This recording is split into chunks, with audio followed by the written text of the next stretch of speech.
This is a duly advertised meeting of the Joliet Zoning Board of Appeals. In our capacity, we hear petitions for relief from the strict provisions of our city ordinance. In matters of this type, the decision of the board is final, in respect that it does not go to the mayor or the city council for any further action. If you disagree with our decision, you have recourse in the court of record. We also hear petitions for variations of land use. In matters of this type, we act as an advisory committee to the mayor and city council, making a recommendation either for or against it. The final decision on land use is made by the mayor and the city council. The secretary, please call the roll. Ms. Darling? Mr. Ferguson? Here. Mr. Graham? Ms. Nevadas? Here. Ms. Powers? Mr. Riggs? Here. Mr. Hennessy? Here. We do have a quorum, so is there any request to digress from the agenda? Mr. Chairman, we have no request to change the agenda. Okay. Joel Martin, present. Let's hear petition 2013-59. Petition number 2013-59. The applicant is Joel Martin, who is also the owner. Location is 60 Wallace Street. His request is a variation of a side yard setback from 6 feet to 2 feet to allow the addition of a covered porch. The applicant would like to obtain approval for a recently constructed rear cover porch. The purpose of the porch addition is to provide a sheltered rear entrance to the home. The lot is approximately 4,500 square feet. The site is located in FM Hills subdivision, an early 1900s subdivision located west of Ottawa Street and north of McDonough Street on the southeast side. The property is improved with a one-story, 688 square foot frame residence, which was built in 1918. The land use and zoning to the north is multifamily residential, which is zoned R5. Again, that is multifamily residential zoning. Land use and zoning to the south and east is two-family residential zoning, and that is R3. And to the west is single-family zoning, which is R2. Applicable regulations are as noted. This item was on the agenda for the Community Design Review Board earlier this month. However, there were no comments regarding this particular request at that meeting. The petitioner obtained a building permit for a tear-off and re-roof at the site in June of this year. At that time, the petitioner began construction of the rear porch and was unaware that the addition would require a variance. Staff advised the petitioner to stop work on the rear porch until a variance was secured. The proposed rear porch addition will generally conform to the current style of the petitioner's residence. The addition will be located 6 feet from the west property line and will match the existing non-conforming 2-foot side yard setback. Should the zoning board wish to approve this variation, staff recommends that the following conditions be attached. 1, that should the property be declared a public nuisance, it shall be subject to a rehearing and possible revocation of the variation. And 2, we have added the 180-day clause requiring a building permit or certificate of occupancy being obtained no later than 180 days of the effective date of approval of this request. And that concludes the staff report, Mr. Chairman. Do you swear the evidence you're about to present is the truth, sir? Yeah. Your name and address, please. Joe Martin and 60 Wallace, Joliet? Joliet. Okay. Any comments you'd like to make, sir? Pardon? Any comment you'd like to make in behalf of your petition? No. Okay. Board have any questions or comments? Anyone in the audience wishing to speak in favor of this petition? Is there anyone opposed? Chair closes petition to the floor and asks the board for discussion and a vote. Motion to approve. Second. We have a motion second to approve the petition. Call the roll. Mr. Ferguson? Aye. Ms. Nevadas? Aye. Mr. Riggs? Aye. Mr. Hennessy? Aye. Thank you. Motion passed. Thank you. Okay. Gwen and Howard Ulmer. Anyone here? Ms. Ulmer? Go ahead. Okay, petition 2013-62. Petition number 2013-62, the applicant is Gwen and Howard Ulmer. They are also the owners. The location is 606 Water Street. Their request is for a series of variations: a variation of maximum lot coverage from 30% to 40%, a variation of a minimum side yard setback from 8 feet to 4.5 feet to allow construction of a rear addition and a detached 2.5-car garage, and a variation of a minimum front yard setback from 30 feet to 14 feet, and that is for the existing structure. The applicant would like to construct a 12-foot by 22-foot rear addition and a 22-foot by 32-foot detached garage at the subject site. The purpose of the project is to provide enclosed parking and a family room and bathroom addition on the house. The lot is approximately 4,900 square feet. The site is located in an established southeast side neighborhood on the east side of Water Street, south of McDonough Street. The property is improved with a one-story, 988 square foot frame residence, which was built in 1928. The land use and zoning in all directions is single-family residential, zoned R2 single-family residential. Applicable regulations are as noted. This request was on the agenda for the Community Design Review Board, which was held earlier this month. However, there were no comments regarding this particular request at that meeting. The proposed rear one-story addition will generally conform to the current style of the petitioner's residence. The addition will be located 4.5 feet from the north property line, and as such will match the existing non-conforming 4.5-foot side yard setback at the site. The variation of the front yard setback from 30 feet to 14 feet pertains to the existing non-conforming structure. The construction of the 2.5-car detached garage on an undersized lot necessitates a variation of maximum lot coverage from 30% to 40%. Should the zoning board wish to approve this variation, staff recommends that the following conditions be attached. Number one, that should the property be declared a public nuisance, it shall be subject to a rehearing and possible revocation of the variation. And two, we have added the 180-day clause requiring a building permit or certificate of occupancy being obtained no later than 180 days of the effective date of this approval. And that concludes the staff report, Mr. Chairman. Thank you. Do you swear the evidence you're about to present is the truth, ma'am? Yes. Raise your hand, please.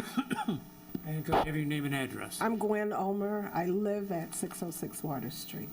Any comments you'd like to make, ma'am? This is just to improve the home. My husband is 74, getting ready to have knee replacement surgery. It's difficult for us to get in and out. Having a garage, because the two properties on both sides are rental properties. So they then take up all the street parking. This will give us access to having our car more secure.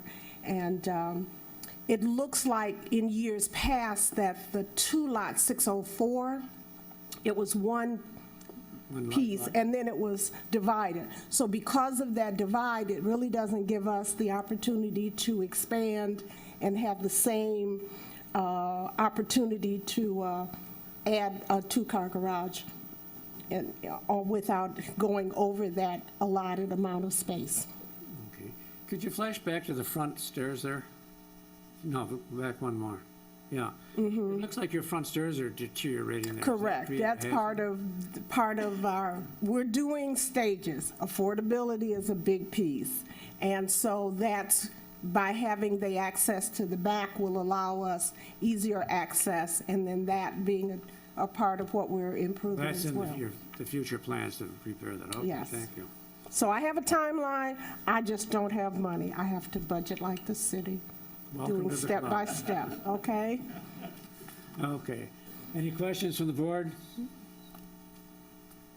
Anybody in the audience wishing to speak in favor? Is there anyone opposed?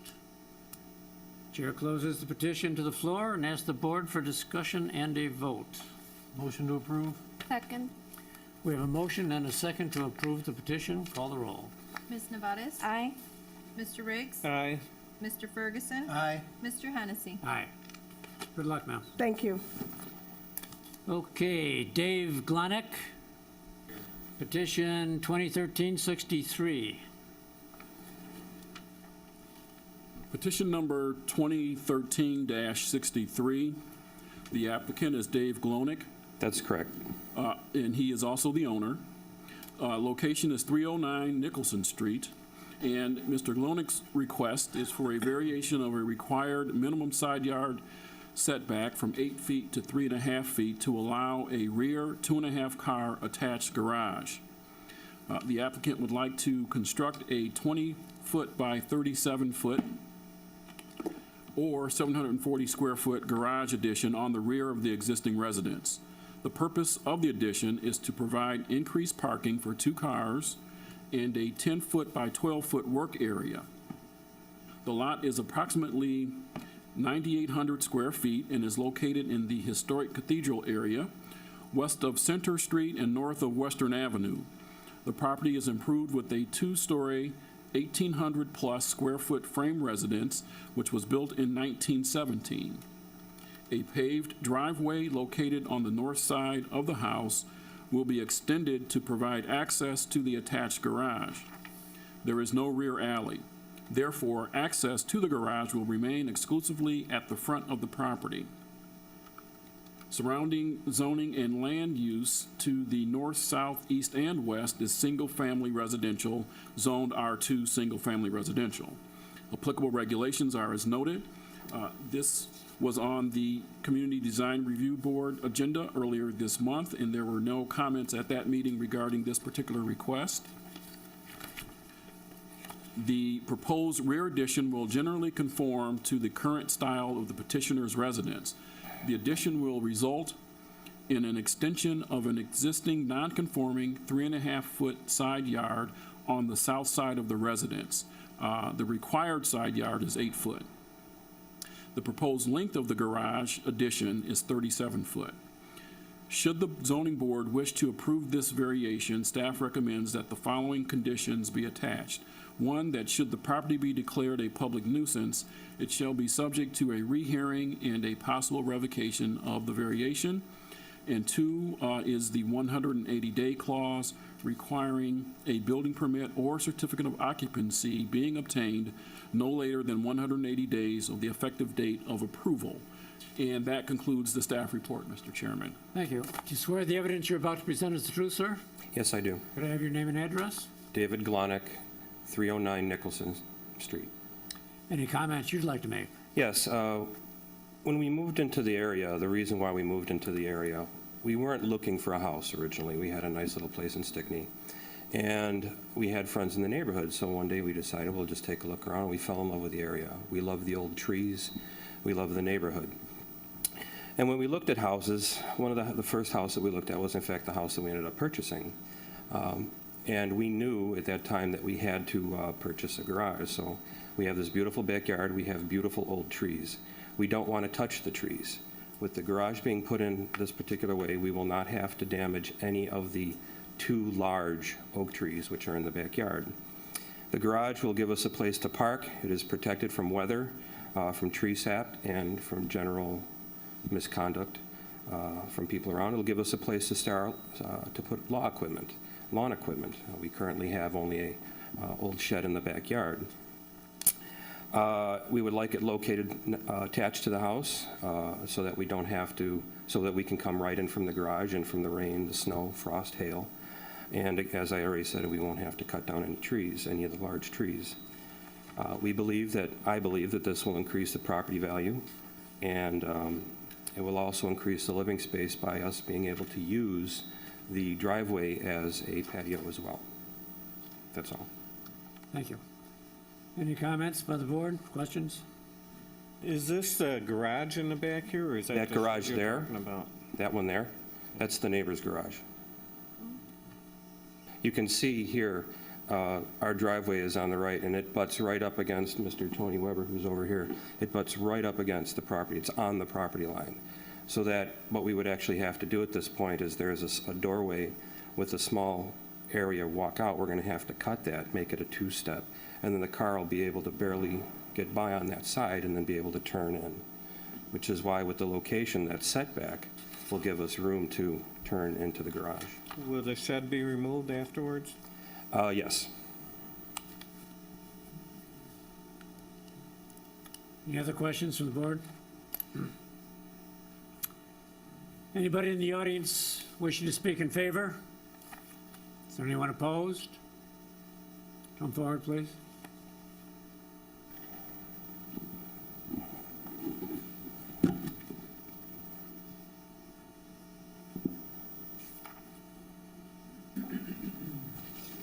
Do you swear the evidence you about to present is the truth, sir? Yes, I do. May I have your name and address? Yes, my name is Richard Adamowski. I live at 307 Nicholson Street in Joliet. Next door? Yes, sir, correct. As a matter of fact, those beautiful pictures are of my house. Thank you.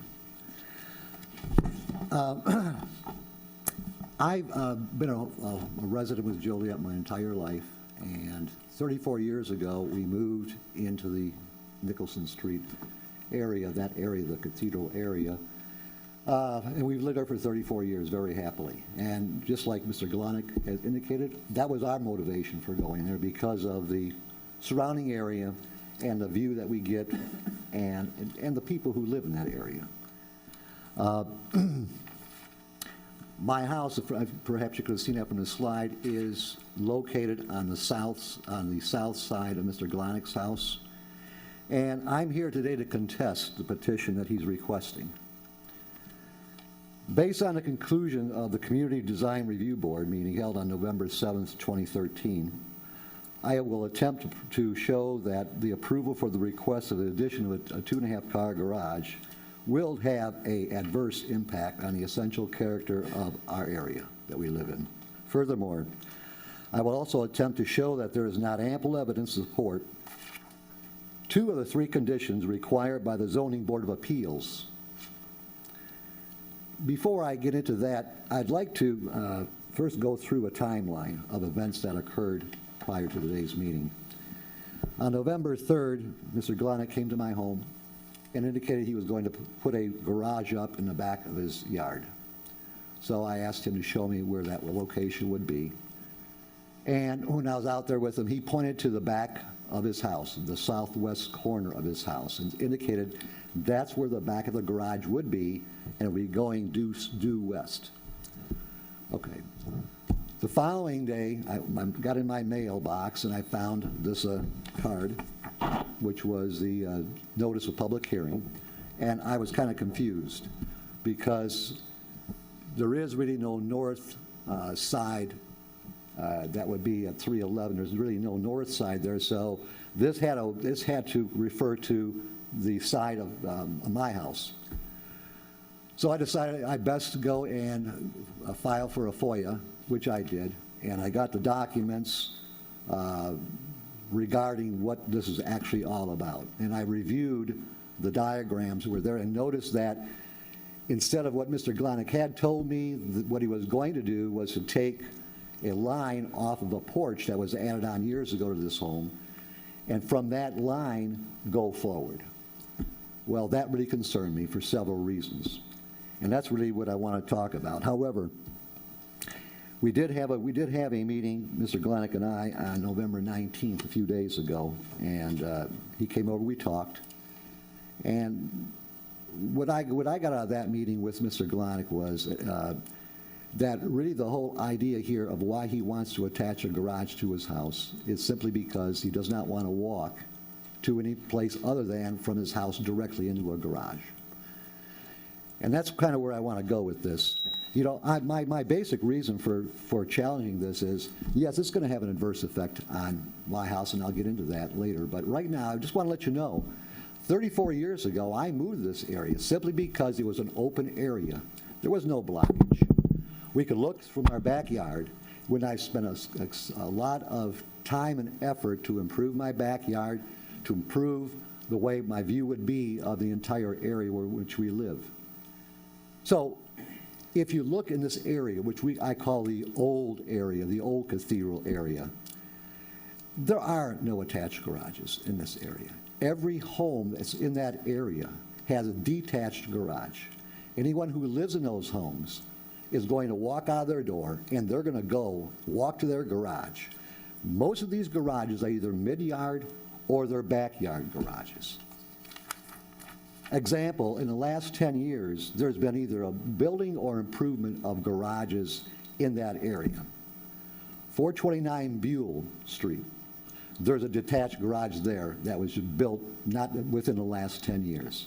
Could have been built attached to the house. It was not, because we want to maintain the character of that Well, area. let's stick to the property that's before the board today. I don't want to Okay, go. I just want to give examples of that. We're familiar with the area. Oh, okay, fine, thank you. All right, so I can't stress enough the fact that when we make a change, addition of a 2.5-car garage onto the back of a house, that we're really setting the tone for future homeowners who may move into the area, and they may wish to add a garage to the back of their home. So we're going to be changing the essential character of the area, in my opinion. Let's cut to the legal requirements and the reasons that you have to oppose it. Okay, all right. Then I need to show you some pictures at this point then.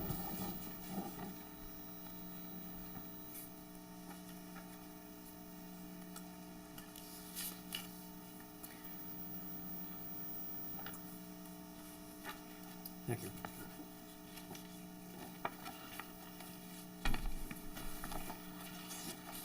Thank you. If you take a look at the first slide, excuse me, if you take a look at the first slide of this, The secretary may need, if you don't have it. oh, sure, sorry.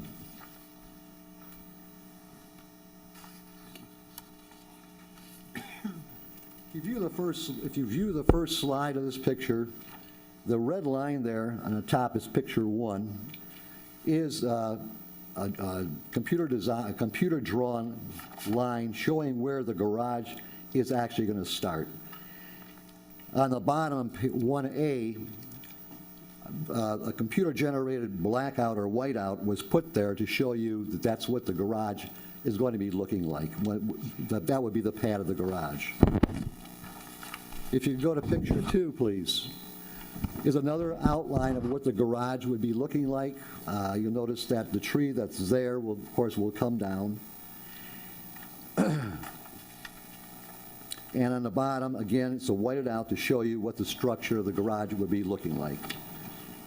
On picture 3, there's a side view from my deck where I normally sit. And that garage, now I'll have to say this, the top line is a straight line. That's because I don't have any idea what the pitch of the garage roof would be, but I do know that line is accurate based on the documents that I've gotten from the FOIA. And you'll see that there again is where it's whited out.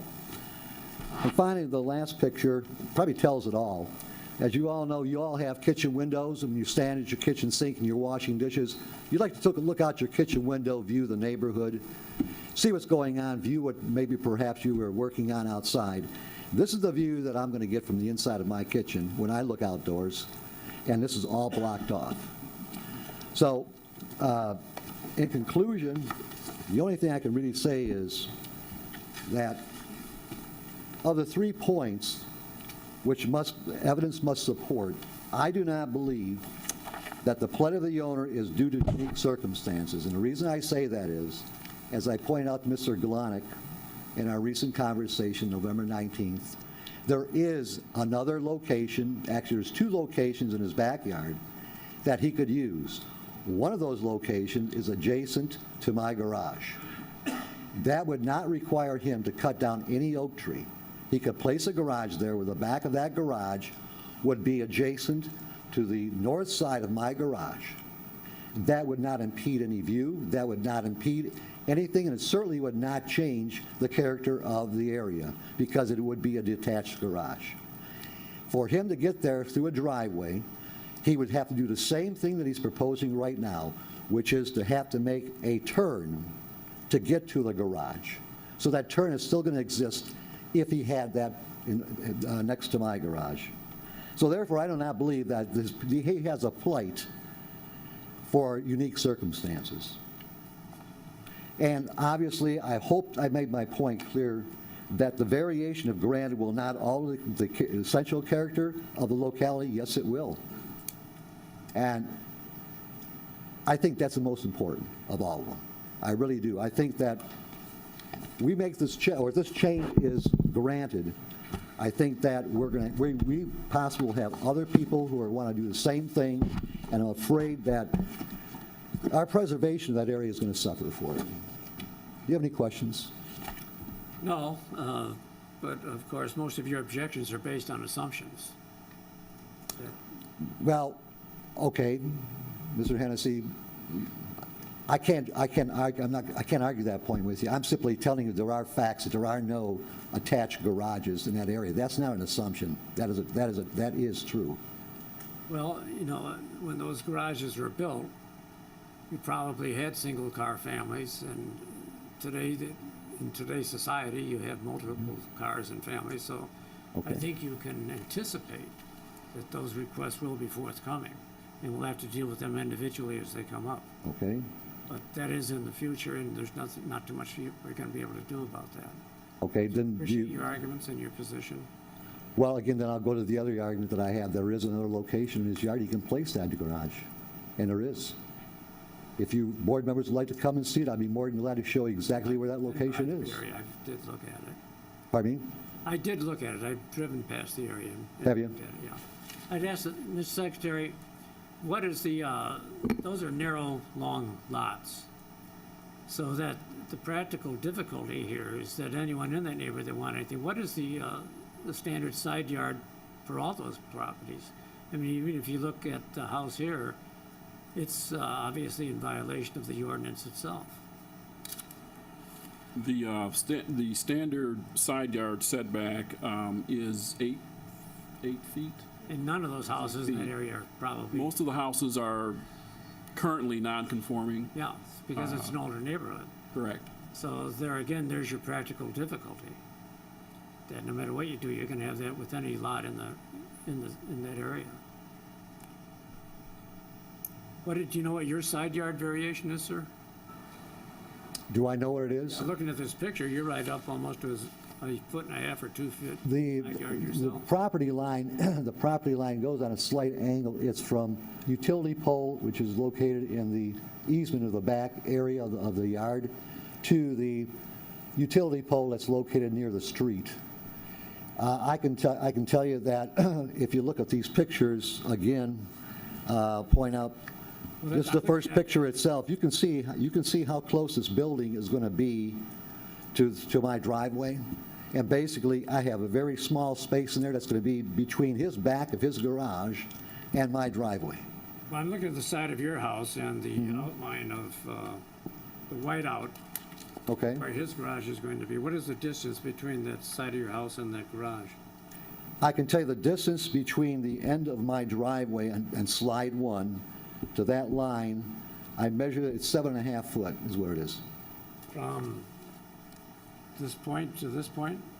If you look at slide one, please, the first slide, top. Second slide, You want to look at the second slide? yeah.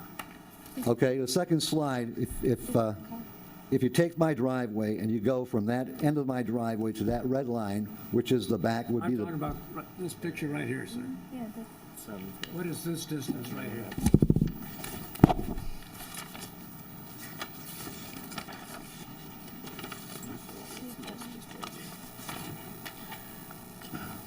which one again are you looking at, sir? I'm sorry. 2A. And you want to know the distance of what, sir? From that whiteout to the side of your house. Okay, the south part of that whiteout to my driveway is 8. I'm not talking about the driveway, I'm talking about your house.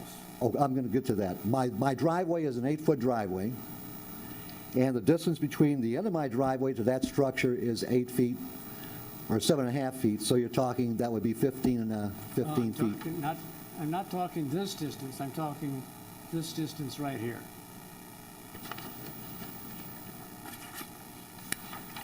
Can I come up there, please, so you can show me?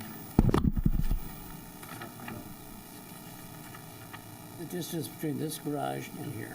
Oh, that's going to be attached. That's where it's attached. That's where it's attached? That's the attached. And one window, excuse me, sorry.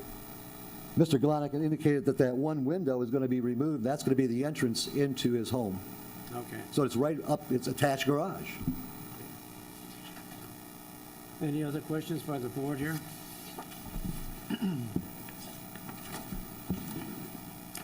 Sir, would you like to Yes. oh, go ahead.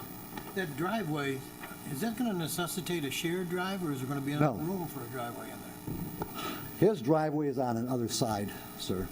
The other side? Yes. Or his proposed driveway will be on the other side, yes.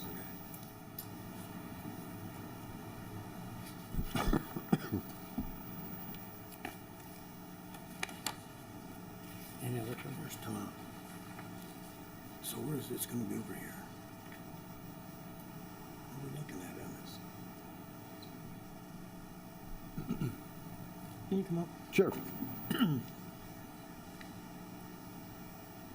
Show me on this, where his driveway is. There is, I have no picture of his driveway. You have to look No. at the documents. Yeah, that's what I'm looking at. I want to see that, where the house is, the picture of the house. There you go. That's my house. There's The nothing White to do with House his here is driveway. yours. Right. And he's to, He's to my north. His home's to Over the here. north of my home, yes. I had not seen a picture up there of his driveway. At least I haven't seen one. Maybe Mr. Glonick has one. Again, that's my garage. yeah, okay. All right, see, I was thinking the house was Yeah. kind of off the edge of there, and it's not. The entrance would be on the other side. Sir, to clarify things, could Yes. you indicate on this picture where your house is? I think that would clear some things up. Are you, My house is, I can tell you, my house is directly south of Okay. Mr. Glonick's location. okay, Directly south. okay. And Mr. Glonick's driveway is on the opposite side? That's correct. Okay.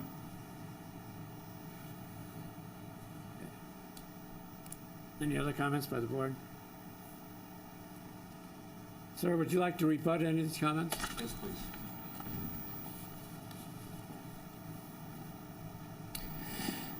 I would like to say that Mr. Adamowski and we have met a number of times. The first time we did meet, I had just placed the sign out in front, and I did want to show him that where the building, the attachment would be attached.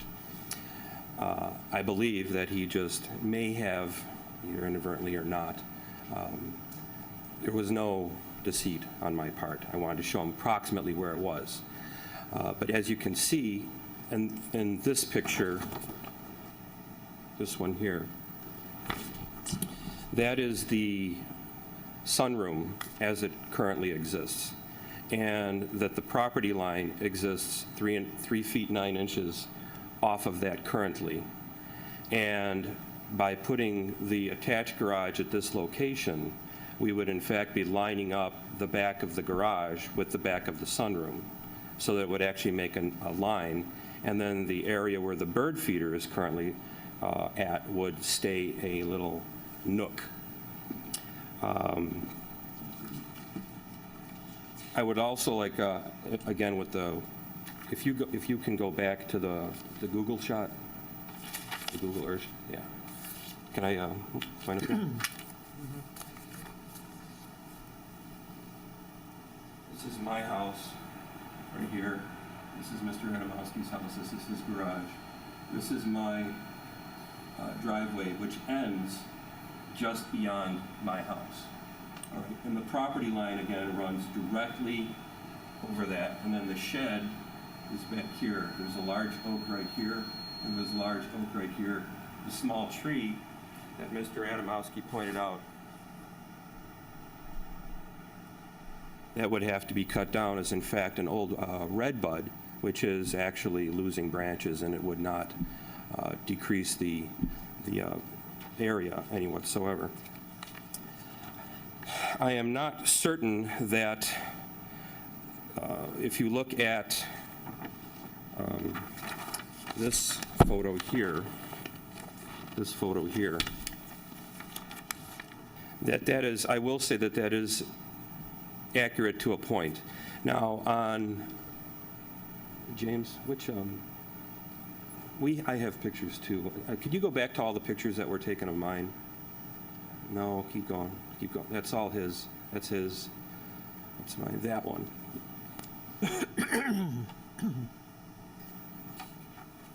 Right here is a window, and right here is a window. So there's two windows. By putting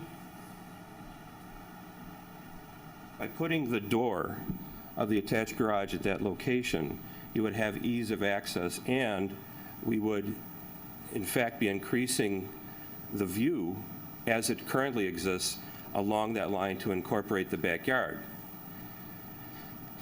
The, James, was there something else about the position that you could help me with? Sure, absolutely. This is James Jurassic. The proposed garage. James. My name's James Jurassic. Give your Excuse me. address, please. I'm 26445 South Justin Drive, Shanahan, Illinois. Are you the contractor, or? I'm a designer, and I did quite a lot of work in Joliet. Did you give your full name for? Yes, James Jurassic, Thank you. just like the park. Well, the whole purpose of this is to take advantage, add complete value to his home, the overall use and everything. When, like Dave explained, what we're requesting is to continue to construct a new garage on the same line as where the existing structure is currently built, at the 3'9" off of his property line. That's what it is now? That's where it's at now. That's where the sunroom's at. Those photographs are a little bit off. So it was just going to stay on the same line of the existing structure. It's going to be 37 feet off of the rear of the home. When we were designing it, we were out there. We were considering the neighbors' feelings when it came to putting the structure up, and I have different photographs of his. I don't want any more detail. Let's. Okay. So when it does, he will have a view, an open view of the yard. It's just not going to be the preferred view that he's been experiencing for as long as he has, and I could appreciate that. I empathize with that. But that's when we did put this design together. We weren't closing him off completely. There's quite a bit of space left that's available for him to see open area in the back. It's just not having the preference to see a new structure. I could see the struggle. Okay. Thank you, James. I think we've heard enough. Thank you. Is there anyone else wishing to speak in opposition? On board.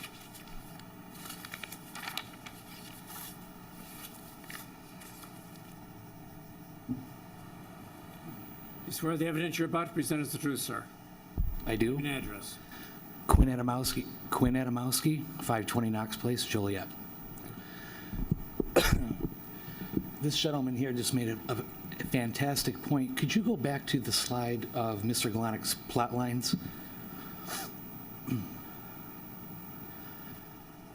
Mr. Galanic suggested that by doing this, he would have an excellent view to his backyard. And that's absolutely true. In fact, he'd save his dining room window, which is a fantastic, it is a dining room window? Yes. Which is a fantastic thing for him. With this outline here, he could enjoy the backyard just like countless families have in that area. My issue with it, to echo my father, is that to increase the value of his view, to increase the aesthetic nature of his backyard, should not negatively affect the value of my father's backyard. You have the pictures in front of you. You can see where the deck's at, and to my father's south, there's a garage that was built some years ago, and then there's the neighbor's house, then my father's garage, and then the proposed garage. By doing this, he's essentially being locked in to structure. And at the end of the day, people move into this area because they like the nature, they like the green space, they like the greenery, they like foliage. Nobody's trying to live in a bungalow in Chicago when you move out here. Additionally, if this proposal goes forward and Mr. Glonick has his garage, what does that ultimately do to the resale value of the house at 307 Nicholson Street? Because at this point, over 34 years, improvements have been made, the deck's been put up, and the whole purpose of that deck was to enjoy the backyard. The garage fundamentally obstructs that view. And as my father indicated, there are other areas in his backyard that would allow for a garage, that would be consistent, that would allow Mr. Gronick a garage, would allow him to park his cars, would allow him to do woodworking, or whatever he may see fit. It would also not be an obstruction to anybody in the area. In other words, everybody would sort of still have what they have, and Mr. Glonick's property would be improved. All right, thank you. Thank you. Anyone else wishing to speak in opposition? Chair closes petition to the floor and asks the board for discussion and a vote. Motion to approve. Is there a second? I'll second. We have a motion and a second to approve the petition. Call the roll. Mr. Riggs? Aye. Mr. Ferguson? No. Ms. Nevades? Aye. Mr. Hennessy? I'm going to vote aye because he has proven a practical difficulty because of the size of the lots, and that we're not going to stop two-car garages from being built there, and I don't see anyone else in the neighborhood that's complaining about it. I'm going to vote aye. So we have 3 votes. That means that this goes to the council with an advisory motion only, not a recommendation. Mr. Chairman, this is a variation. It does not go to the council. Okay, well then it passes with the 3 votes. Then. Correct. Majority, okay. Thank you.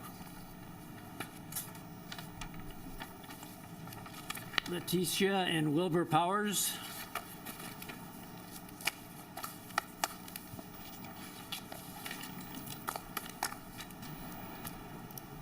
Petition number 2013-64. The applicants are Leticia and Wilbur Powers. Location is 901 North Hickory Street.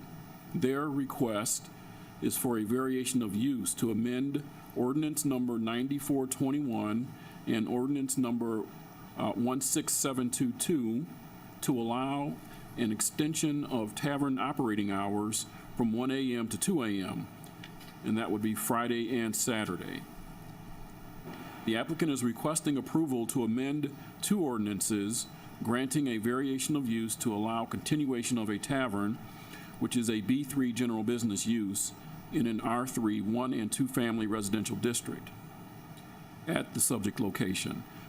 The purpose of the amendment is to allow an extension of tavern operating hours from 1 a.m. to 2 a.m. Friday and Saturday, and it is the petitioner's wish to be competitive with other near West Side liquor establishments. The property is located at the northwest corner of Hickory and Ross Streets. The site is 49 feet by 140 feet, or 6,800 plus square feet. The property is zoned R3, 1 and 2 family residential. The tavern is located on the main floor of the 2-story mixed-use, 1,800 plus square foot frame structure, which was built in 1900. A 2-bedroom apartment is also located on the main floor, and a 3-bedroom apartment is located on the upper level. A detached 2-car garage is located at the rear of the property. In November 2010, an ordinance amending a variation of use was approved, subject to the following conditions: that the existing parking lot at 903 North Hickory Street shall remain available for use by customers and invitees of the tavern located at 901 North Hickory Street, and that its parking capacity not be diminished. 2, that permanent hours of operation shall not exceed the requirements of the Joliet Liquor Code as amended from time to time, or 7 a.m. to 1 a.m., whichever is more restrictive. 3, all tavern operations shall be confined to the interior of the building. An outdoor licensed premise, beer garden, shall not be permitted at this location. Patrons shall not be allowed to take alcoholic beverages outside the building, even if said patrons remain on the subject property and intend to return after smoking or similar activity. In November 1990, a variation of use was approved to allow the tavern, subject to the following conditions. 1, that the structure not be expanded in the future. 2, that the existing off-street parking for 2 cars remain in the future. 3, that hours of operation not be expanded beyond 7 a.m. to 12 midnight. And 4, that the seating capacity for 20 persons shall not be expanded in the future. Surrounding zoning, land use, and character, areas of single-family use, which are zoned R2 single-family and R3 1 and 2 family residential, are located north and west of this site. Multifamily land use, zoned R3, is located south and east of the site. Applicable regulations are as noted. This matter was on the Community Design Review Board agenda on November 7th. But there were no comments regarding this particular request at that meeting. The applicant is requesting a variation of use that would add an additional hour of operation for the tavern on weekends. The tavern would close at 2 a.m. rather than 1 a.m. on Friday and Saturday. Should the zoning board choose to approve this variation of use, staff recommends that the following conditions be attached. 1, that adequate off-street parking for 2 cars remain to serve the subject site. 2, that all tavern operations be confined to the interior of the building.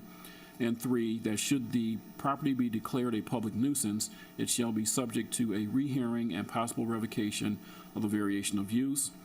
Finally, we have added the 180-day clause, and I'm not quite sure that this is appropriate because I don't believe any type of construction is the subject of this particular request. So that concludes the staff report, Mr. Chairman. Do you swear the evidence you're about to present is the truth? Yes, sir. Can I have your name and address? Wilbur Powers, 1314 North Hickory, Joliet, Illinois. Okay. And how long have you owned this property? For 7 years. 7 years. So you weren't here in 1990 when this was before? No, sir. Any comments you'd like to make? Well, I know I'm in a neighborhood establishment. In this particular neighborhood, there's a bar a block down, another block down. I'm the only one that closes at 1 o'clock on the weekends. The next closest bar closes at 3. The next closest bar after that closes at 3. The farthest bar away closes at 2. Generally, all the bars in the neighborhood close at 2. So what I'm asking for is an extension of my time to be competitive. With that, I don't think it's going to change the character of the neighborhood because it's how the neighborhood is already set up. It's not going to bring more people into my neighborhood, into my establishment.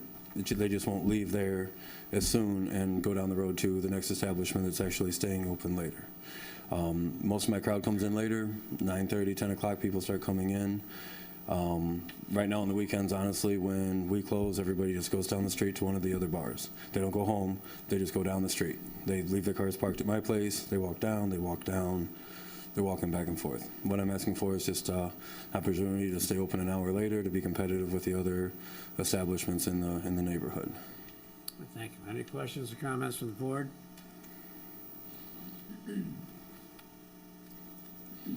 In 2010 was this. 2010, okay, but we also in 1990. That's what it was. Okay, 2010. The owners appeared before this board, and we granted an extension at that time for 1 hour. One of the conditions was that it not be expanded beyond that time. I believe the city and the liquor commissioner sort of put a freeze on expanding hours on neighborhood bars, so that the other bars in that area probably are grandfathered in to those conditions. I don't know if is that true, Mr. Secretary? I'm not sure if that's true or not, Mr. Chairman. Typically, the city considers these cases on a case-by-case basis. Not sure what happened with the other taverns and why they have the 2 a.m. closing times. But I do know that this board, as well as liquor commissioner, have taken these on a case-by-case basis. Okay. In the past, we were provided with police reports. Have there been any incident at the bar? I believe we have an officer here who's going to make some comments. When I call him up, I believe. We'll get to that in a minute. All but right. He's going to make some comments. Thank you. Anybody else on the board have any comments or questions?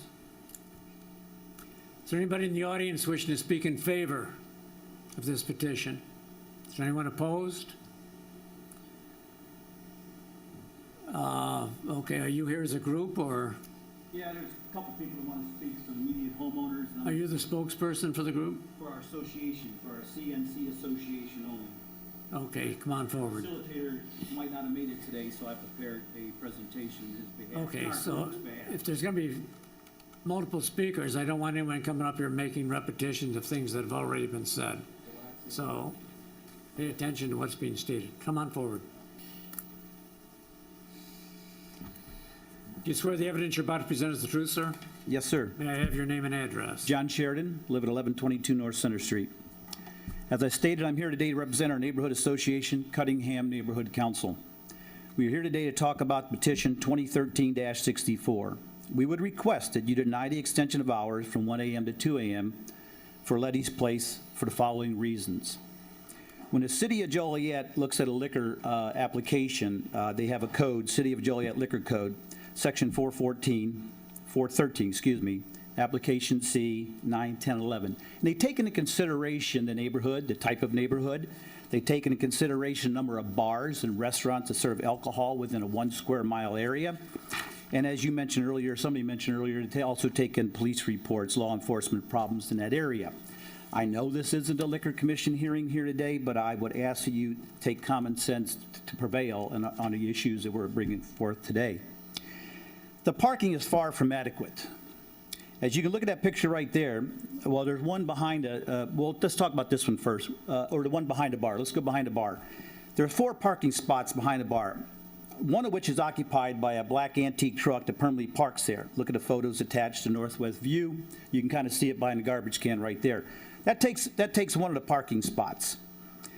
In the petition 2010-52 you mentioned on October 12th to extend the hours from 12 to 1, discussion stated the tavern appears to have adequate off-street parking in the rear in adjoining lot just north of the site.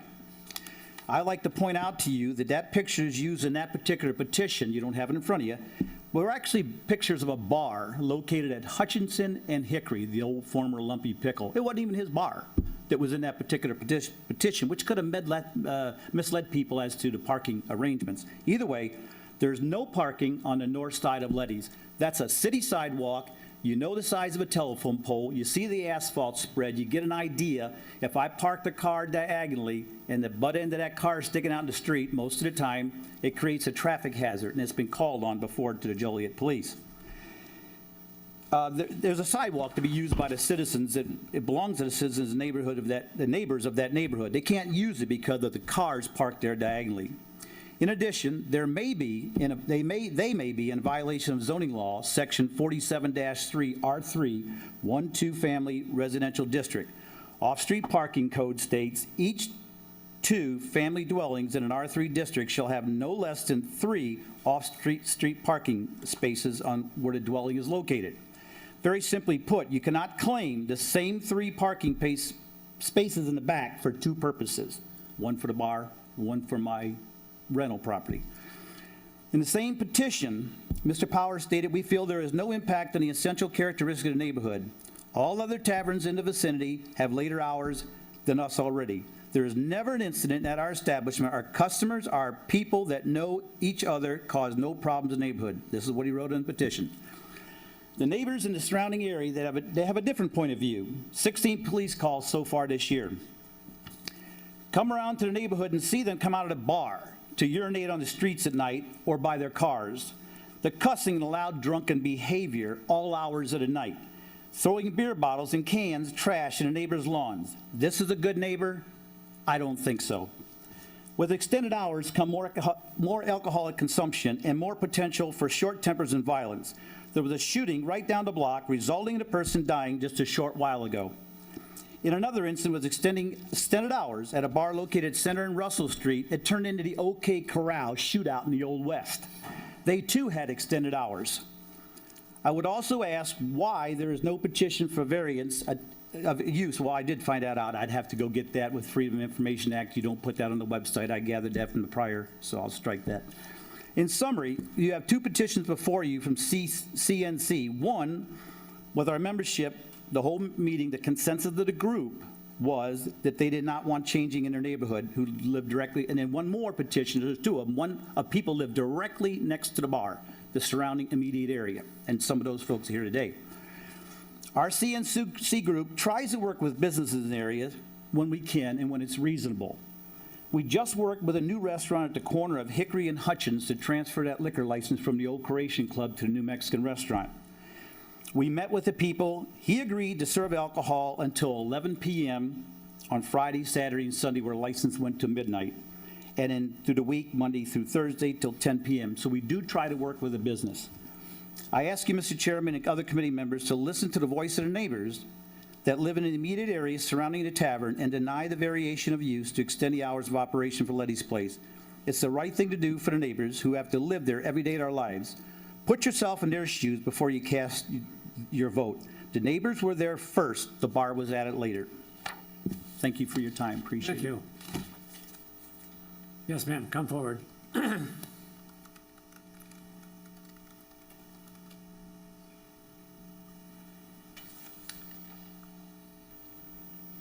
Do you swear the evidence you're about to present is the truth? I do. May I have your name and address? Deanna Serdar, 919 North Hickory Street. Okay.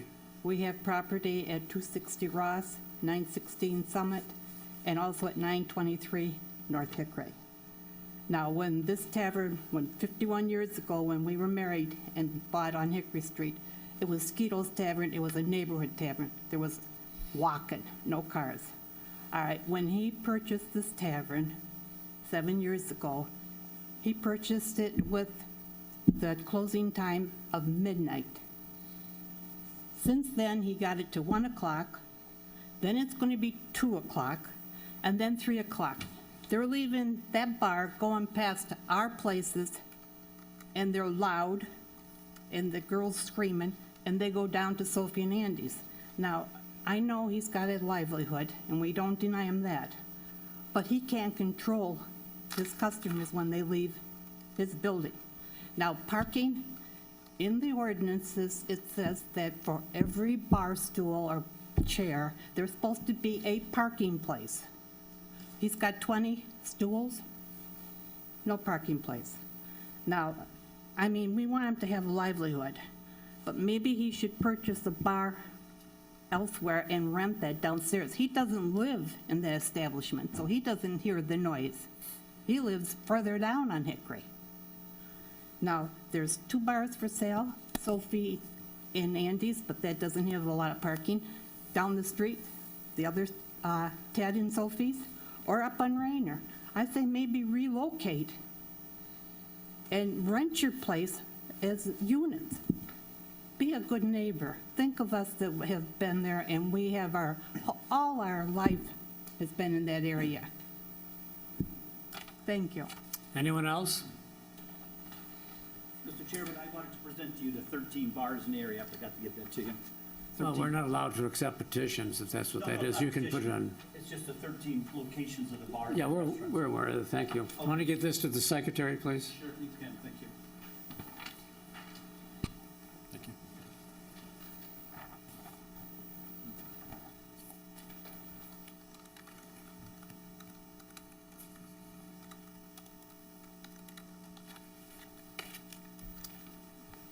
Must swear you in? Do you swear the evidence you're about to present is the truth? I do. Name and address, please. Rich Serdar, 919 Hickory Street, Joliet. Okay, my wife that just spoke now, we're opposed to any extension of hours at 901 Hickory. There's enough noise and commotion in the neighborhood, and we don't need any more in the neighborhood. Patrons don't care about what they do when they leave a place.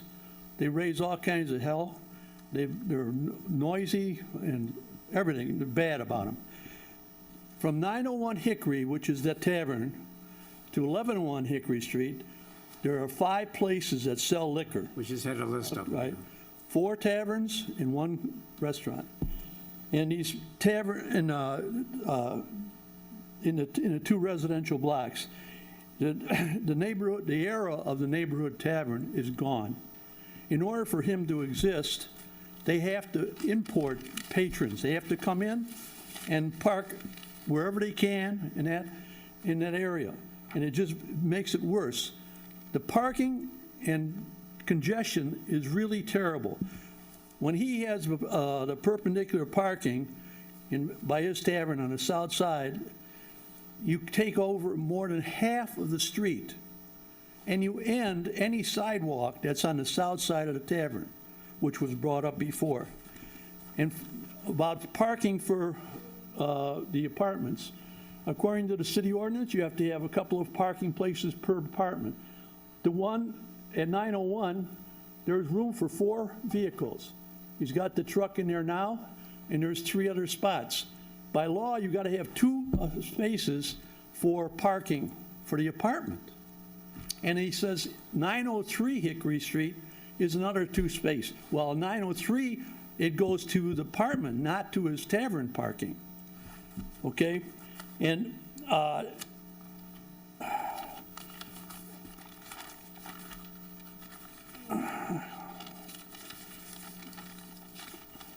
okay, so there was only 2 actual parking places for a tavern. Rich, we've been through the parking lot. Okay. Do you have something new to present? All right. I'll leave it go for that. All right, thank you. I believe there's, officer, are you here on this petition? Maybe you can ask him your questions. Okay. Thank you. You swear the evidence you're about to present is true, sir? I do. Could I have your name and address for the record? Tab Jensen, use the work address of 150 West Washington. Thank you. Any comments? I was asked to run some calls for service for the property. It's basically similar to a lot of the taverns that we would have in the neighborhoods. We do have some fight calls, parking, loud noise, loud music. They're kind of combined because there are apartments upstairs, so we have some domestics. So it's kind of sometimes hard to differentiate between if it's the tenants, the patrons, who it is. I do go to some of the meetings. I do speak with the community. Our officers go to the meetings. They are very outspoken as far as the taverns in the neighborhood. They would obviously like to restrict the hours of the taverns that are currently there to 2 or 3 o'clock in the morning, restrict them back to 1 o'clock if they could. I am in agreement with that, just for the fact that it is a residential neighborhood. To kind of extend more hours doesn't really seem conducive to the neighborhood, and they really don't like it. They don't want it. Thank you. Any questions? Yeah, do you have any breakdown of the times of most of the calls that come in? It varies. I mean, if you want to talk about the loud noise, I do have some after 1 o'clock in the morning, some close to midnight. One is close to 2 a.m. Close to the establishment or because of the apartment? This one says 2 subjects being loud out at the bar, which is at 144. It says at bar, according to the call that came in. Outside, the bar was closed. I don't know. I wasn't there at the call. So it's just says at the bar. 104 says loud music from bar. 1126, loud music from bar. I know one of them says because the windows were open, so they went and they closed the windows at the bar. So, Elizabeth, any questions? I had the question about the other bars that are open till 3. correct. Do you have, you said you have comparable service calls for those bars also? What are those times? I don't have those calls now in front of me. I'm saying as far as the types of calls. But they're You're comparable. right. There's other, the fights, the loud music, that kind of stuff. So his bar is typical of what we would get at other bars. Did you say a number? I'm sorry? Number of service calls? I did not, because like I said, I can give you these. However, it doesn't differentiate the apartment from the bars. And it also has, in here, it has alarm calls, which, I don't really count those as a nuisance call. We are responding. to those. So there's a number of those, so probably false alarms. But if you'd like to see them, I can give them to you. That's okay. Thank you. Any other comments? Anyone? Thank you, officer. Anyone else wishing to speak in opposition? Okay. Comments you'd like to make, sir? Yes. The service calls, as far as in relation to the service calls to the bar, if you guys actually pull through the reports, because it was one of the things I was doing, looking at them before, you'll find that actually we're the ones who, on several of them, made the calls, and it was for a lot of times for the person we had upstairs currently. She had a problem with a boyfriend she had, and we were the ones who made the calls. And being responsible, our owner. He's no longer in that situation. For the most part, those calls have stopped. The loud music, that might, that's obviously my fault, sorry. Like I said, it got hot and we opened the windows. And then previous to that, there was a lady that I had rented in the apartment next to 903. Again, we made the call. And then there's been other times when, if you look through the service calls, that we're actually calling because of problems outside, not related to my bar, but problems in the neighborhood outside. As far as the immediate people living next to me, the house next to my property is my brother-in-law's. The house next to that is my mother-in-law's. So past the apartment, you guys can't see it, but the next two lots are my brother-in-law's, my mother-in-law's. Across the street from me is Arnie's. Next to that is a apartment building that honestly has a whole lot more problems than my place could ever make. And then an apartment building across the street from Ross.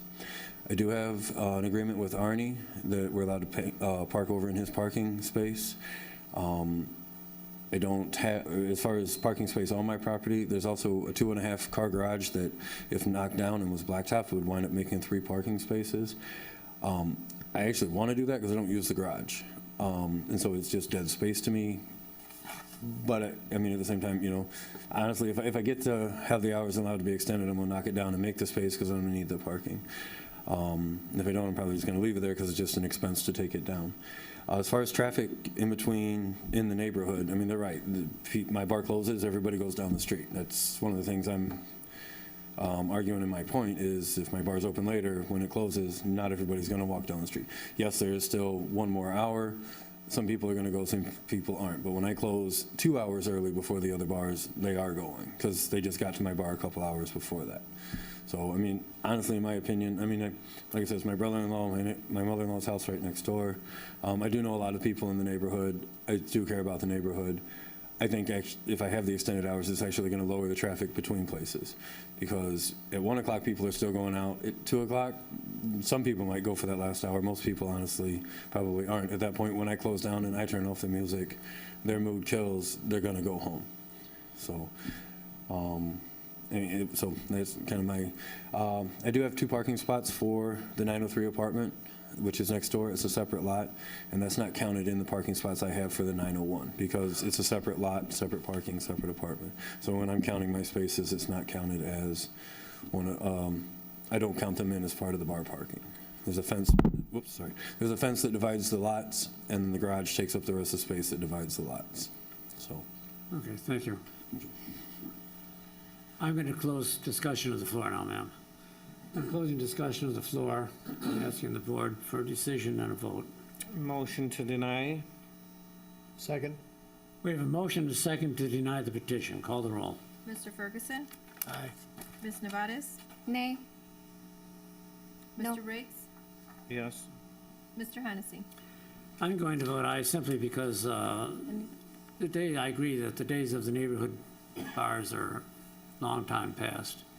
And approving an extension of these hours is just going to further complicate the problems that exist. So I vote aye. Thank you. Motion was denied.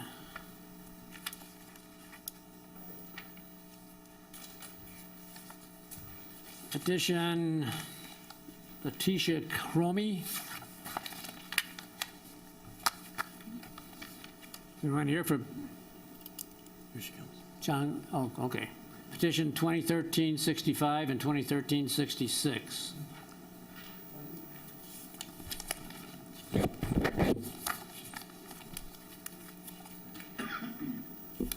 Petition numbers 231365 and 231366.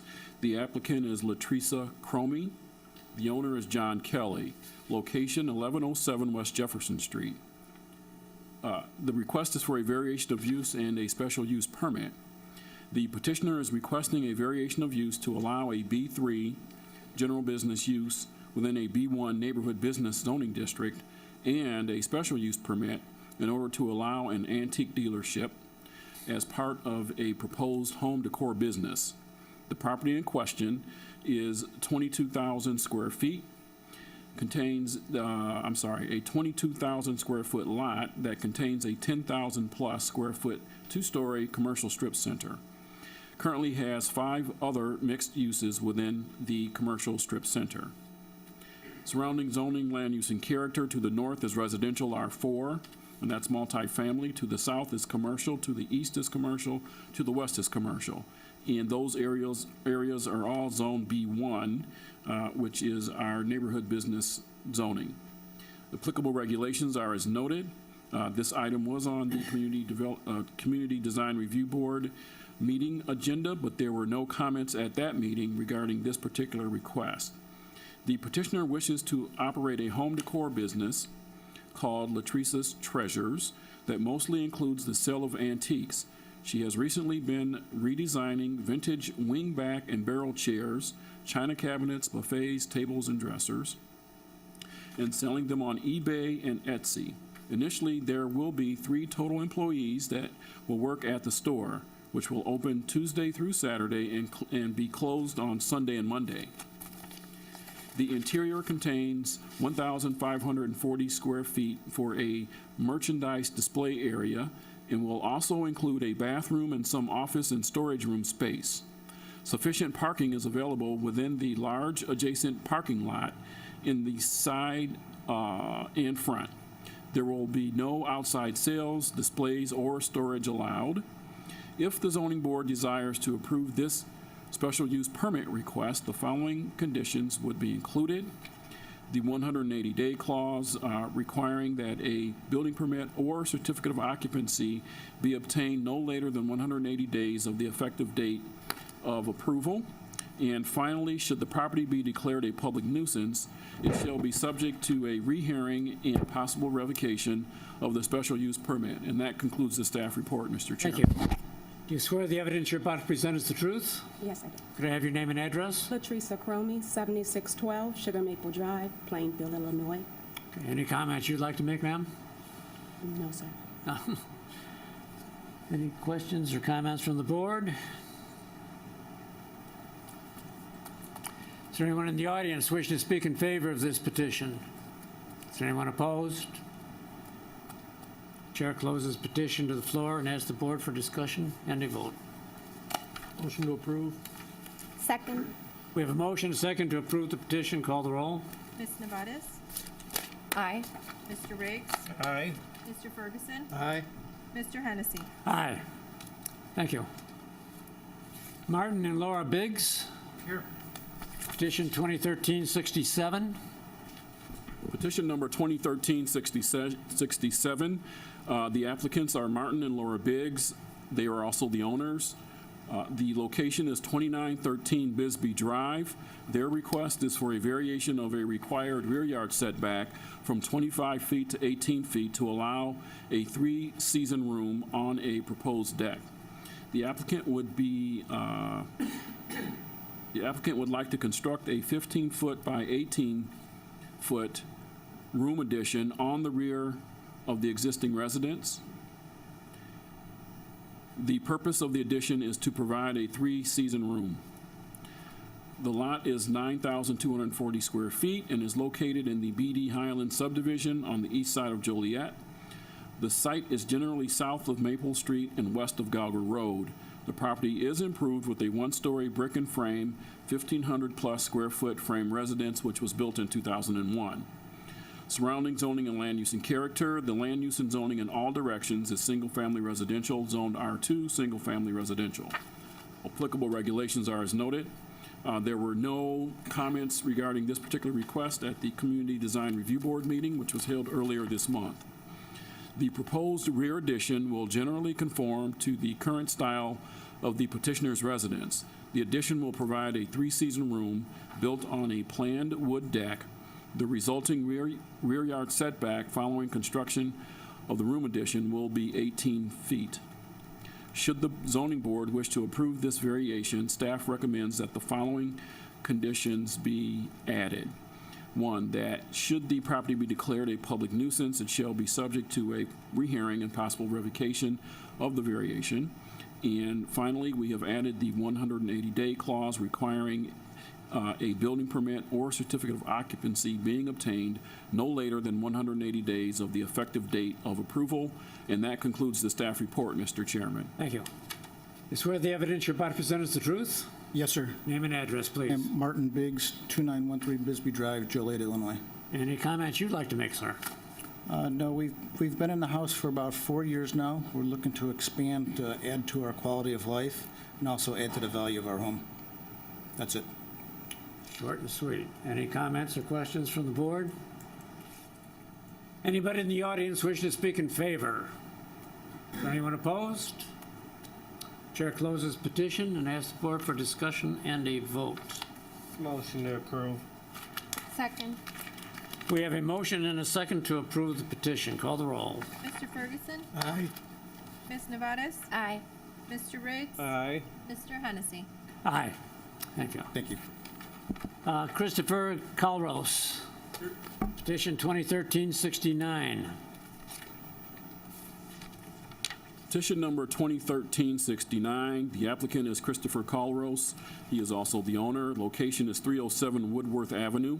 His request is for a variation of a required minimum side yard from 8 feet to 3 feet, and that is on the existing house, and a variation to allow a garage addition, which would result in a garage footprint larger than the main structure. The applicant would like to construct a 13-foot by 24-foot or 312 square foot garage addition at the rear of the site. A variation is required because the footprint of the garage will exceed the footprint of the existing house. The purpose of the addition is to provide increased parking and work area. The lot is approximately 10,000 square feet, located in the historic Cathedral area, west of Center Street and north of Western Avenue. Property is improved with a 2-story, 1,800 square foot frame residence, which was built in 1916. A paved alley at the rear of the site provides access to the detached garage. Land use to the north, south, east, and west is single-family residential, all zoned R2 single-family residential. Applicable regulations are as noted. There were no comments regarding Mr. Calros' request at the Community Design Review Board meeting held earlier this month. Under discussion, the proposed garage addition will generally conform to the current style of the petitioner's existing garage and residence. The outside dimensions of the garage following the completion of the addition will be 24 feet by 45 feet or 1,220 square feet. The existing house has a footprint of 1,190 square feet. And Mr. Chairman, we do have some additional information. We did some additional research on this site, and based on the Joliet Township Assessor's records, the existing house is a total of 1,220 square feet, and that includes a front porch that is enclosed and has a roof on it, which would be identical to the proposed garage after the addition on the garage. So therefore, the garage would not exceed the footprint of the existing house. What would be appropriate in this case is the setback question for the existing home, and that would be from 8 feet to 3 feet. So that is the matter that is before the zoning board. The setback and not the garage size exceeding the principal structure.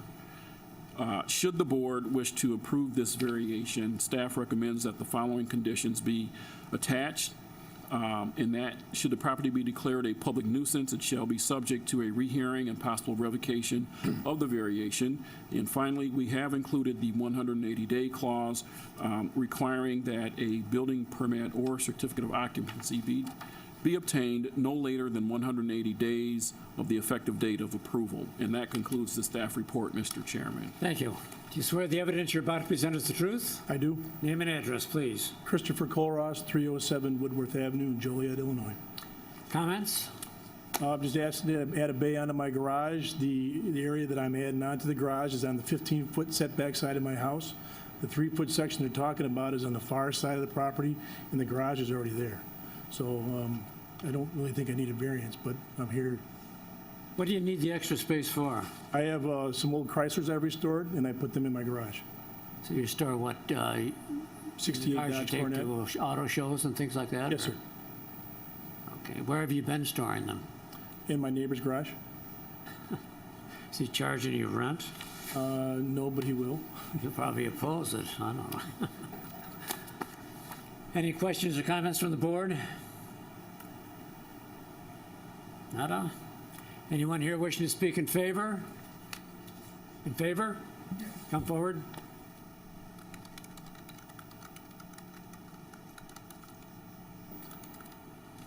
Sir, do you swear the evidence you're about to present is the truth? Yes, I do. Could I have your name and address? Paul Dixon. I live at 305 Woodworth, directly south of Mr. Colross's house. Our garage in the backyard is next to where he wants to build the addition to his garage.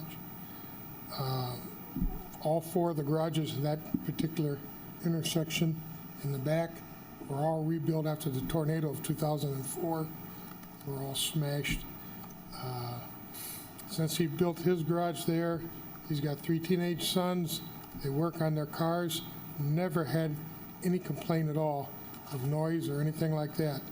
In fact, more noise from their band practicing upstairs in the garage than from working on the cars in the garage. So it would be no problem for us if he added that additional bay to his garage. Thank you. Anyone else wishing to speak in favor? Anyone in opposition? No one? Chair closes discussion to the floor and asks the board for discussion and a vote. Motion to approve. Second. We have a motion and a second to approve. Call the roll. Mr. Riggs? Aye. Mr. Ferguson? Aye. Ms. Nevadas? Aye. Mr. Hennessy? Aye. Thank you. Thank you. Okay, Florencio Patino, petition 2013-70. Petition number 2013-70. The applicant is Florencio Patino. He is also the owner. The location is 9 North May Street. His request is for a variation of a front yard setback on a corner lot from 20 feet to 8.7 feet and several variations to allow a garage addition. The applicant would like to construct a 6-foot by 17-foot or 105 square foot garage addition on the rear of the existing residence. The variation is required because the addition will increase the size of the existing garage. The existing structure is non-conforming due to the 8-foot side yard setback on John Street. The purpose of the addition is to provide increased parking area in the garage for the petitioner's vehicles. The lot is approximately 4,900 plus square feet and is located on the west side of Joliet, north of Jefferson Street and west of Rayner. Property is improved with a 1.5-story, 1,200 square foot frame residence built in 1928. There is a paved driveway located on the west side of the house, which provides access to the attached garage via John Street. In November 2011, the zoning board approved a variation of a required front yard and several additional side yard setbacks to allow replacement of an existing front porch. Surrounding zoning, land use, and character to the north, south, and west is single-family residential, zoned R2 single-family residential, and to the east is single-family residential, zoned R2A single-family residential. Applicable regulations are as noted. There were no comments regarding this particular request at the Community Design Review Board, which met earlier this month. The proposed rear garage addition will generally conform to the current style of the petitioner's residence. The addition will provide a 6-foot additional depth to the petitioner's attached 18-foot by 22-foot garage. As noted earlier, setback variations were granted previously at the site. The current variation request is necessitated due to an expansion of the non-conforming structure. Should the board wish to approve this variation, staff recommends that the following conditions be added. Number one, that should the property be declared a public nuisance, it shall be subject to a rehearing and possible revocation of the variation. And two, we have added the 180-day clause requiring a certificate of occupancy or building permit being obtained not later than 180 days of the effective date of approval. And that concludes the staff report, Mr. Chairman. Thank you. Do you swear the evidence you're about to present is the truth? I do. Yes, I do. And could I have both your names and addresses? Florencio Patino, 9 Norme, Joliet, Illinois. Jose Alvarado, United Architects, 1002 Plainfield Road, Joliet, Illinois. All right, thank you. Any comments you'd like to make, sir? No, the whole reason behind this petition was the gentleman has an older, and in one of the pictures you saw, he's got an older Cadillac that just doesn't fit in the existing garage. And he always parks out on the street or on. Well, at least he has a Cadillac. Yeah.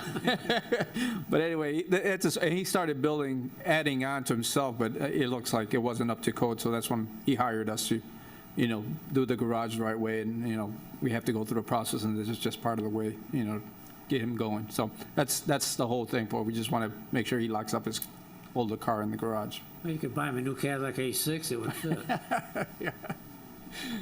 Any comments from the board? Anybody in the audience wish to speak in favor? Anyone opposed? Chair closes the petition and asks the board for discussion and a vote. Motion to approve. Second. We have a motion and a second to approve the petition. Call the roll. Ferguson. Aye.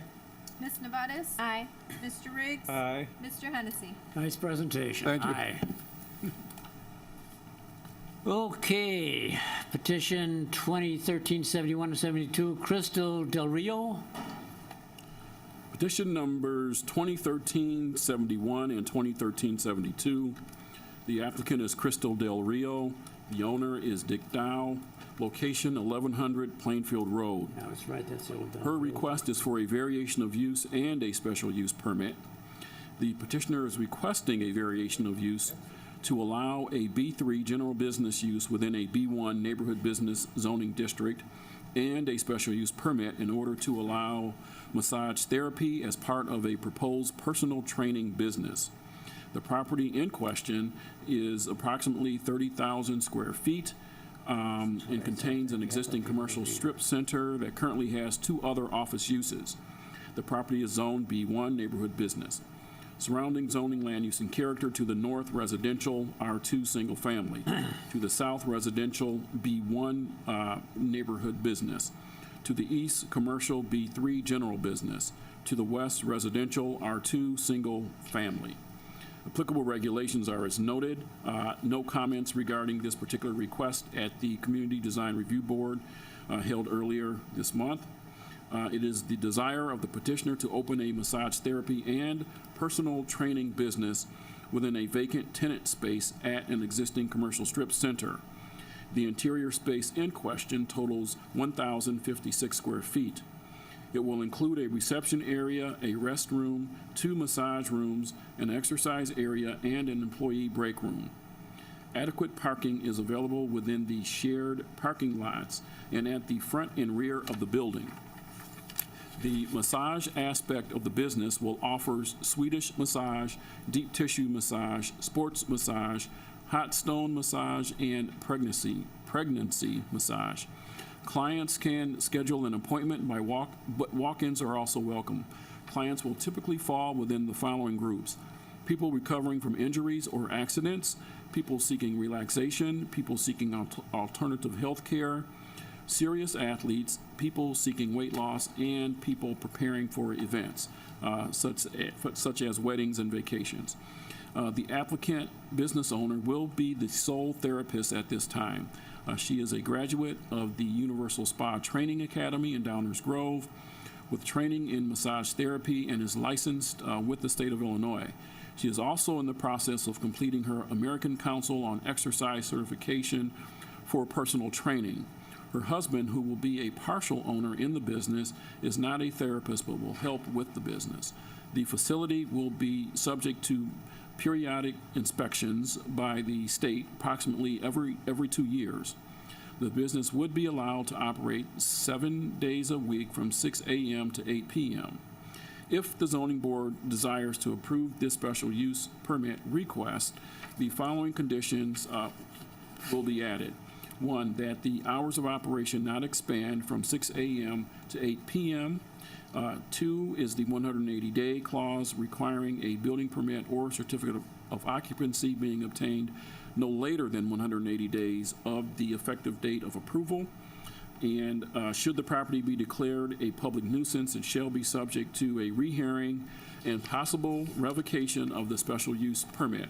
And that concludes the staff report, Mr. Chairman. Thank you. Do you swear the evidence you're about to present is the truth, ma'am?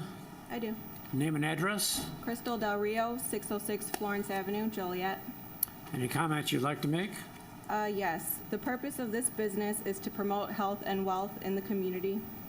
Health and wellness, in the community. Through personal training of physical fitness and offering a variety of therapeutic massages. That's it? Yep. Okay, nicely said. Any questions or comments from the board? Anyone in the audience wishing to speak in favor? Anyone opposed? I do have a question. Will you be employing any additional? As of right now, it's just going to be me. It's a small business, and we're going to, I'm going to be by appointment only if there's an availability where I don't have a client and a walk-in comes in, then I'll address that as necessary. Thank you. Chair is going to close petition to the floor and ask the board for discussion and a vote. Motion to approve. Second. We have a motion and a second to approve. Call the roll. Ms. Nevadas? Aye. Mr. Riggs? Aye. Mr. Ferguson? Aye. Mr. Hennessy? Aye. Thank you. Thank you. Okay. Applicant, National Wireless Ventures, LLC.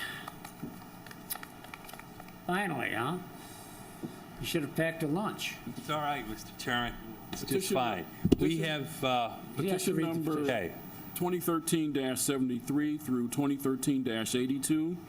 The applicant in this matter is National Wireless Ventures. There are 5 locations with different owners. The first location would be Joliet Junior College, located at 1215 Hobolt Road. Silver Cross, located at 1051 Essington Road. Joshua Arms, located at 1315 Rowell Avenue. Challenge Park Extreme, located at 2903 Schweitzer Road. The Droughton Point Middle School, located at 1911 Droughton Road.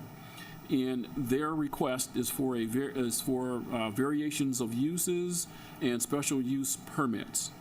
The petitioner is requesting 4 variations of uses and 5 special use permits in order to install 1 rooftop cellular antenna and 4 cell tower monopoles and antenna at 5 different locations within the city for new AT&T wireless communication and future users. Site-specific information, variation of use to allow a B3 general business use in an R1 single-family residential zoning district at 1215 Hobolt Road. Also, a special use permit to allow installation of a 160-foot-high wireless communication cell tower at that location. Number 2, petition number 2013-75, a variation of use to allow a B3 general business use in a B1 neighborhood business zoning district located at 1051 Essington Road.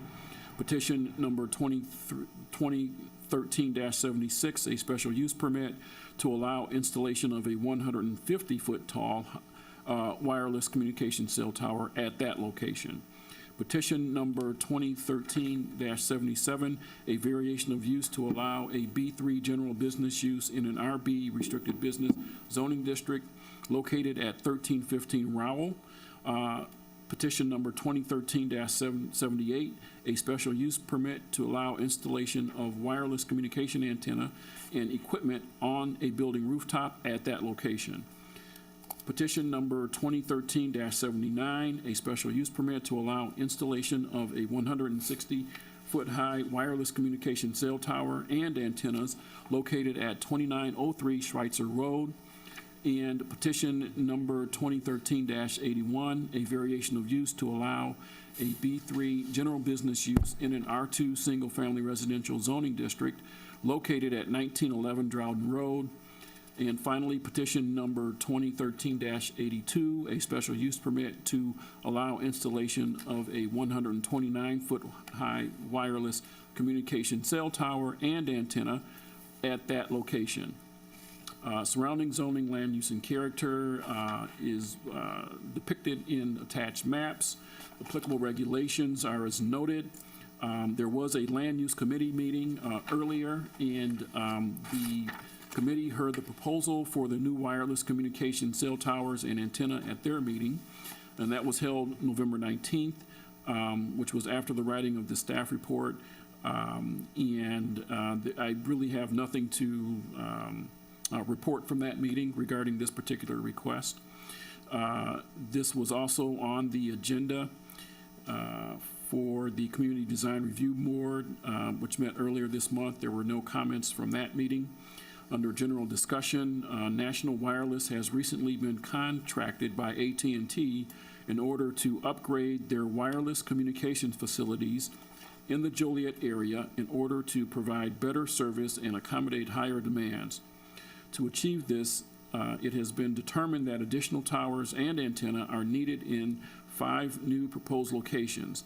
With the proposed upgrades, which is estimated to be an investment of approximately $10 million by AT&T Wireless Service within the Joliet area, will be upgraded to a level resembling that of the city of Chicago, the village of Naperville, and the village of Schaumburg. The results will be found in much better service and fewer drops in service. The petitioner conducted a survey of existing towers near each proposed area for a new tower, but it was determined that there weren't any available to install antennas in order to achieve service goals. Each new site will include the necessary accessory equipment shelter, and security fencing to service each tower. All sites will be capable of accommodating additional future users. The monopole installations and antenna systems are required to operate in accordance with FAA and FCC regulations. Furthermore, the installation of the new tower would not have an impact on health and safety in the surrounding areas. If the zoning board is inclined to approve the requested special use permits and variations of use, the following conditions will be added. Actually, there's one condition, and that is the applicant must post a bond in the amount of $125,000, and that's $30,000 per tower and $5,000 for the rooftop installation. Prior to the issuance of building permits for the proposed work, the bond will be utilized for the removal of the towers, antenna, and equipment associated with this applicant in the event of future abandonment. And that concludes the staff report, Mr. Chairman. Okay, do you want to treat all these individually, or can we do it collectively? I think we need to take them all individually. Okay. Before we get, I don't see anybody in the audience in opposition or anything, unless Mr. Haller wants to object to these. And this board is quite familiar with the cellular antenna situation, so we don't need much of a presentation. But I will swear you in. You swear the evidence you're about to present is the truth, sir? Yes, sir. Name and address. My name is Robert P. Stapleton. I live at 1900 West Acre Road, Joliet, Illinois, and I'm a proud resident of this community. Okay, comments, and keep them limited. Yes, sir. I'll try to keep it as brief as possible. But basically, in the 2013-2014 build plan of AT&T, we need to expand our network. And the reason for expansion of network is for several reasons. One of them is roughly 35% of the landline phone business or landline phone service is becoming disconnected as people are moving over to their wireless devices. As I grew up, we had one phone in the house. More and more, we're going to multiple devices, meaning wireless phone, iPads, wireless laptops. Oop. But it's... See, I told you to keep it limited. No, I'm keeping it. Basically, there is a definite need for the service. And as we brought before the members of the land development the other day, or the council, 4 of the 5 sites we've identified to be nonprofit or municipal-based organizations. We're going to have long-term leases with all these organizations, and I worked very hard to try to keep the money in the community from a standpoint of ground rents, things like that, and at the same time to develop our network. Our network is rapidly expanding because of the fact of we're moving to, if I call it, iPad curriculums in the schools. 70% of 9/11 phone calls are now being done through wireless devices, and at the same time, more and more data is being expressed from a business standpoint as more and more people are developing work through their homes and things like that. And so we worked long and hard to try to minimize the impact on the community, and at the same time to develop the service at a level that, as we said before, is going to be extremely make our community more and more competitive. I'm very proud of bringing this before your board today because from my standpoint, it just enhances my ability to work from my home and at the same time for other members of the community. Thank you. Are there any questions or comments from the board at all? As there is no one in the audience wishing to speak in favor or in opposition, I'm going to close discussion of the floor, and let's just go through these petitions one at a time. The motion would be in order to approve petition 2013-73. Motion approved. We have a motion and a second to approve petition 2013-73. Call the roll. Mr. Ferguson? Aye. Ms. Nevadas? Aye. Mr. Riggs? Aye. Mr. Hennessy? Aye. The motion would be in order to approve petition 2013-74. Motion approved. Second. We have a motion and a second to approve. Call the roll. Ms. Nevadas? Aye. Mr. Riggs? Aye. Mr. Ferguson? Aye. Mr. Hennessy? Aye. Motion would be in order to approve petition 2013-75. Motion approved. Second. We have a motion and a second to approve. Call the roll. Ms. Nevadas? Aye. Mr. Riggs? Aye. Mr. Ferguson? Aye. Mr. Hennessy? Aye. Motion would be in order to approve petition 2013-76. To approve. Second. We have a motion and a second to approve. Call the roll. Mr. Riggs? Aye. Mr. Ferguson? Aye. Ms. Nevadas? Aye. Mr. Hennessy? Aye. The motion would be in order to approve petition 2013-77. Motion to approve. Second. We have motion and second to approve. Call the roll. Mr. Ferguson? Aye. Ms. Nevadas? Aye. Mr. Riggs? Aye. Mr. Hennessy? Aye. The motion would be in order to approve petition 2013-78. Motion to approve. Second. We have a motion and a second to approve the petition. Call the roll. Ms. Nevadas? Aye. Mr. Riggs? Aye. Mr. Ferguson? Aye. Mr. Hennessy? Aye. Motion would be in order to approve petition 2013-79. Motion to approve. Second. We have a motion and a second to approve the petition. Call the roll. Mr. Riggs? Aye. Mr. Ferguson? Aye. Ms. Nevadas? Aye. Mr. Hennessy? Aye. Motion would be in order to approve petition 2013-81. Motion to approve. Second. We have a motion and a second to approve. Call the roll. Mr. Ferguson? Aye. Ms. Nevadas? Aye. Mr. Riggs? Aye. Mr. Hennessy? Aye. We have a motion to, we have a, the motion would be in order to approve petition 2013-82. Motion to approve. Second. We have a motion and a second to approve. Call the roll. Ms. Nevadas? Aye. Mr. Riggs? Aye. Mr. Ferguson? Aye. Mr. Hennessy? Aye. Thank you very much. Mr. Chairman, I think Did we miss one? that should have been motion for 2013-81. So we need one Under more. 5? Okay. A motion to approve petition 2013-81. Motion to approve. Second. Call the roll. Ms. Nevadas? Aye. Mr. Ferguson. Aye. Mr. Riggs. Aye. Mr. Hennessy. Aye. Once again, thank you very much. My pleasure. Thank you. Gee, I wish they were all that easy. Maybe 1380 didn't. I felt like I was in control. A motion would be in order to approve the minutes of the last meeting. All those in favor signify by saying aye. Aye. Motion to adjourn. All those in favor? Aye. Meeting stands adjourned.